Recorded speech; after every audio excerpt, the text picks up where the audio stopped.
She ruled the school like a queen. Teachers loved her, students feared her, and if you were unlucky enough to be on her radar, you'd suffer.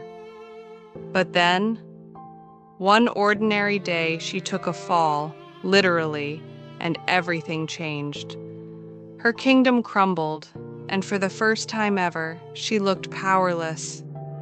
And the best part? Nobody felt sorry for her. If you've ever dreamed of watching a bully finally get what's coming to them, this story is for you. Smash that like button, subscribe for more Reddit revenge stories, and settle in, because this one is dark, dramatic, and oh so satisfying. High school has its own social order. You know the type: the loudmouths, the athletes, the quiet kids, the invisible kids, and then there are the puppet masters. Brittany was one of them. She wasn't physically intimidating. She wasn't the kind of bully who shoved people into lockers or stole lunch money. No, Brittany was smarter than that, crueler than that. She was a whisperer, a manipulator, a shadow pulling strings. She knew how to spread rumors so convincingly that people didn't even question them. She'd toss out a lie with a sweet little giggle, and within hours the halls buzzed with gossip. "Did you hear about so-and-so?" "Oh, Brittany told me." And if she didn't like you, forget it. Your reputation was gone by lunch break. What made it worse was that teachers adored her. She played her role perfectly, hand raised in class, polite voice, volunteering to help after school. She wore the mask of the perfect student, and when she did get caught being cruel, the punishment was laughable. A lecture about being mature, maybe detention, nothing that would stick. Brittany was untouchable. Now here's the thing. Brittany rarely messed with people in her own grade. She didn't target me directly, and maybe that made it worse, because I had to watch her destroy others from the sidelines. Younger students were her favorite victims. She'd corner them with words that cut deeper than any shove could. "You'll never fit in. You're pathetic." Sometimes it was subtle, sometimes it was loud enough for everyone to hear. And here's the part that haunts me. Some of us, the older students, started acting as bodyguards.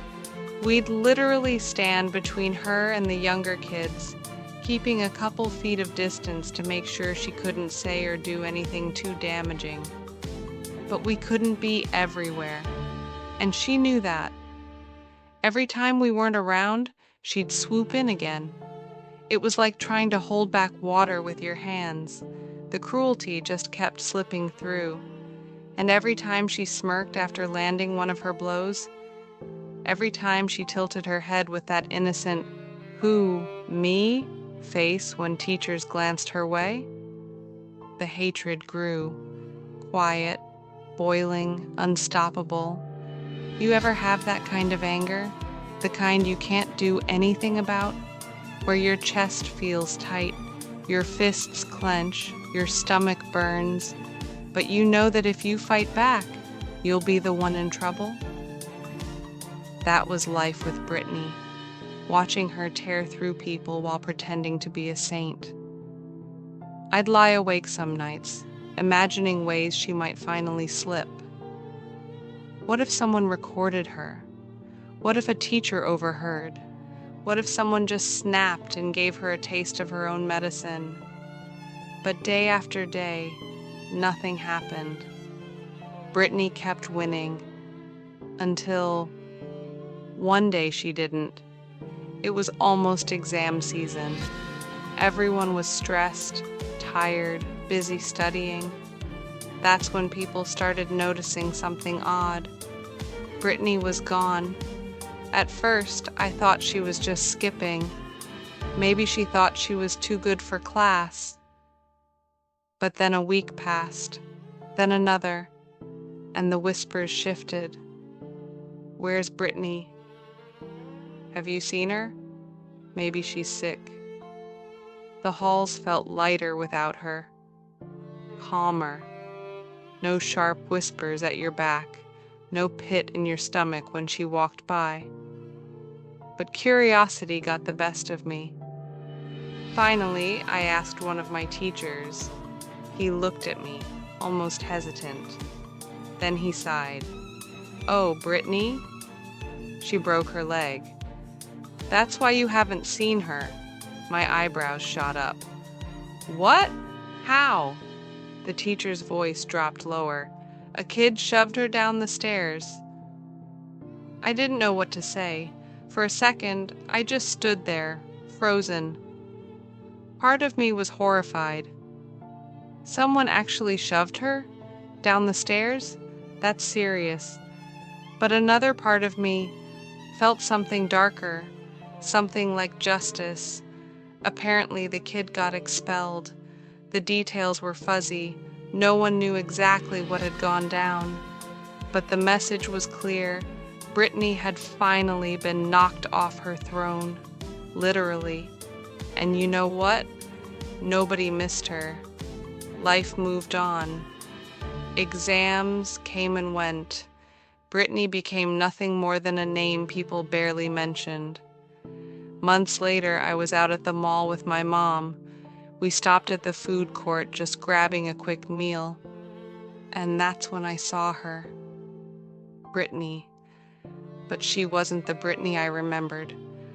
The smug, untouchable queen bee was gone. She was sitting in a wheelchair, shoulders slumped, face pale, her eyes empty. She didn't look powerful anymore. She didn't look like she controlled anything. She looked miserable. I stared for a second. All those memories of her cruelty rushed back. The tears she caused, the fear she spread, the way she manipulated everyone. And I felt nothing.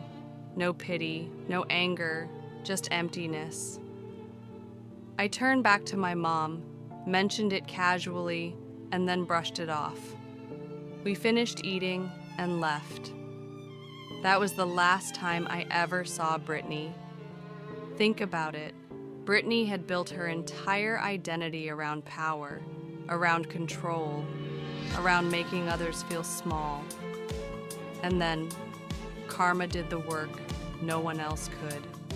She lost everything in one fall. The wheelchair wasn't just a broken leg. It was the shattering of her illusion of power, the end of her reign. And the silence in my heart when I saw her, that was the ultimate revenge. Because she had taken so much from so many people. But in the end, she couldn't take anything from me. You know, people always say karma comes around eventually. Watching Brittany's downfall, I finally believed it. Sometimes revenge doesn't come from you. Sometimes life has a way of evening the scales. And when it does, it's more satisfying than anything you could plan yourself. So, what do you think? Was this pure karma or just a tragic accident?